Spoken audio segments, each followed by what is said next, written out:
School master, কলেজের professor, ডাক্তাররা যতই ধর্ষণকারীর বিরুদ্ধে মামলা করুক, কোর্টে কেস লড়ুক বা কোর্টে কেস করুক বা যতই মিছিল বার করুক, আজকে কিন্তু পলিটিক্স বাজেরা রাজনীতি কিন্তু কম ছাড়ে না। এই জিনিসগুলোকে রাজনীতিতে খুব স্ট্রংভাবে রাজনীতির সাঁকটা চালিয়ে যাচ্ছে।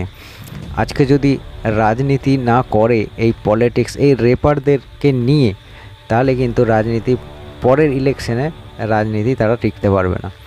যতই চেষ্টা করুক, যেমন সিবিআই তদন্ত হলো আরজি কর মেডিকেল কলেজের নিয়ে, সেই আরজি কর মেডিকেল কলেজের যে কেসটাকে টিপে দিল, সেই রকমভাবেই প্রত্যেকটা সাধারণ জনতার মুখকেও কিন্তু এইরকমভাবেই পুলিশের ডান্ডা খাইয়ে বন্ধ করে দেওয়া হবে।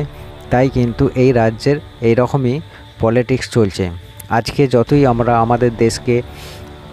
আমাদের দেশকে যতই উন্নয়নের পথে আমরা নিয়ে আসার চেষ্টা করি, আমাদেরকে কিন্তু এই রাজনীতির যে ঠকবাজেরা আছে, তারা আমাদেরকে এই রকমভাবেই চুপচাপ বস কাটিয়ে দেবে, না হলে আমাদেরকে জেলে ঢুকিয়ে উদ্যমাদম পিটিয়ে যাবে।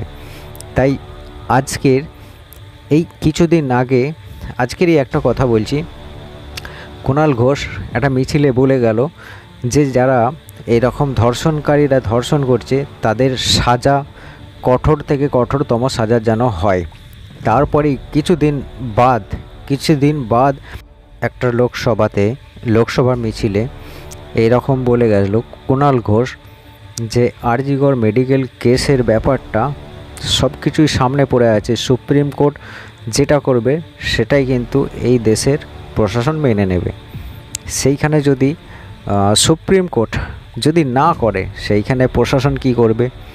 তাহলে এই প্রশাসন কাদের মুখে টাকা দিয়ে বন্ধ রেখেছে, কাদের মুখকে চিপে ধরেছে, আর কাদেরকে বাধ্য করছে এই সাধারণ পাবলিকগুলোকে, সাধারণ জনতাগুলোকে মারার জন্য। আমরা দেখছি কারো কর্মক্ষেত্র যেটা আরজি কর মেডিকেল কলেজ, কারো শিক্ষাক্ষেত্র সাউথ কলকাতা ল কলেজ, কোনোটাই মেয়েদের জন্য নিরাপদ নয়। আমাদের রাজ্যের মেয়েরা তাদের কর্মক্ষেত্রে, তাদের শিক্ষাক্ষেত্রে, তাদের বাড়িতে তারা নিগৃহীতা হচ্ছেন, নির্যাতিতা হচ্ছেন, তাদের খুন করা হচ্ছে, ধর্ষণ করা হচ্ছে।